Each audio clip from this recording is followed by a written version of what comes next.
here. Meteorologist Cutter Martin's in the First Alert Weather Center, and Cutter, it's looking like a wet start to the summer break. Yeah, at least in some areas. We're going to be dealing with scattered showers, some drizzle in the forecast tonight into early tomorrow morning, but there is good news, improvement through the morning hours. Same cannot be said outside right now. First Alert radar, we're tracking quite a bit of rain, still a flash flood warning, and in northern Virginia, many of the D.C. suburbs saw inches of rain today. So by comparison, very manageable what we're seeing now. Scattered moderate rain showers moving through, maybe a brief burst of heavy rain and some more sprinkles and light rain getting back into Prince George's County, Montgomery County.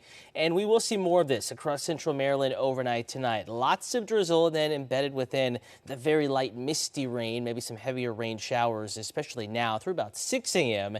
And then we're going to see some improvement through the morning commute. Cool tomorrow morning as well, along with the gloom. Upper 50s, lower 60s around the immediate metro. Further south down towards southern Anne Arundel County, getting down to the Talbot, Dorchester counties, just a skosh warmer. But in general, cool, moderate impacts through the 6 o'clock hour for the morning commute, and then back to low impacts as everyone hits the roads. So we're tracking a warming trend.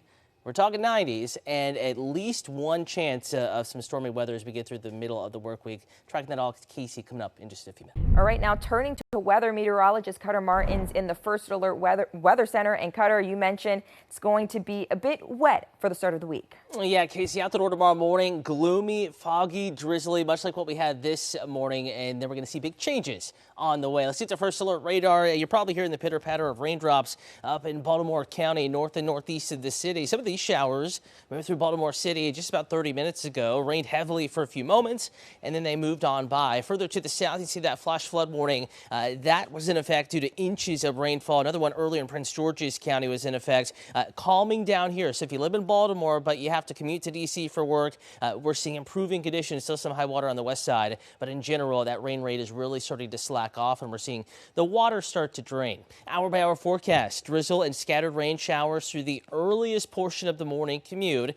I'm not saying it's going to be pretty after 6 a.m., but after the top of the hour, we're looking at just some drizzle out there. So the earliest of commuters going to be dealing with showers thereafter, just drizzle and fog. 63 in Baltimore, waking up to 59 in Bel Air, believe it or not. That's a little cooler than average, right? Not feeling like the past few days. 62 in Clinton, 62 in Cambridge. We will technically be a little warmer tomorrow afternoon than today, but most of us starting how we started today, upper 50s and lower 60s. Middle River right at 61. Reisterstown 60, Owings Mills right at 60. And for the few that are still headed to school tomorrow, taking the bus, that chance of showers is in the forecast. You may still want to send the students with an umbrella, that rain jacket. Probably not as necessary 8, 9 o'clock in the morning as we start to dry out that forecast. Midday, a lull, and then as we get into the afternoon and early evening, showers starting to pop back up tomorrow. But I think fairly hit or miss. It'll be light and mainly to the south and west of Baltimore. Here we are, 8 o'clock in the morning. Rain is leaving the picture.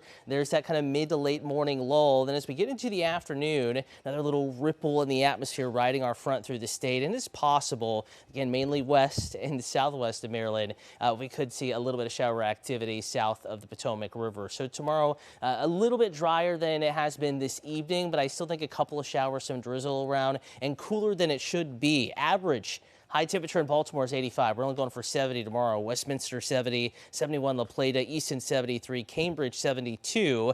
That's because that front moved in and cooler air has filtered in behind it. That same front will blast north on Tuesday, so we're going to warm back up, get closer to 80 degrees.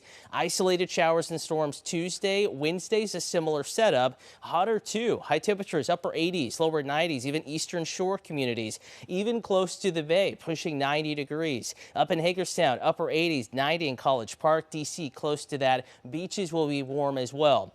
Even warmer on our Thursday, and Thursday is going to be an interesting day because we actually have a front approaching the state, and that could spark a few showers and thunderstorms. A couple of those could become severe. Primary threat is damaging wind gusts. Timing-wise, for Juneteenth plans, we're looking at afternoon and evening impact scattered coverage. Not a total washout, but if that threat increases, we will put the alert on Thursday. Right now, we're just watching it, keeping an eye on it. Drier and a little cooler Friday in the mid to upper 80s for the first day of Ephraim. Mid-80s sunshine, not looking like we're going to see any rain Saturday, but boy, does it get hot for the back half. 91 Sunday afternoon.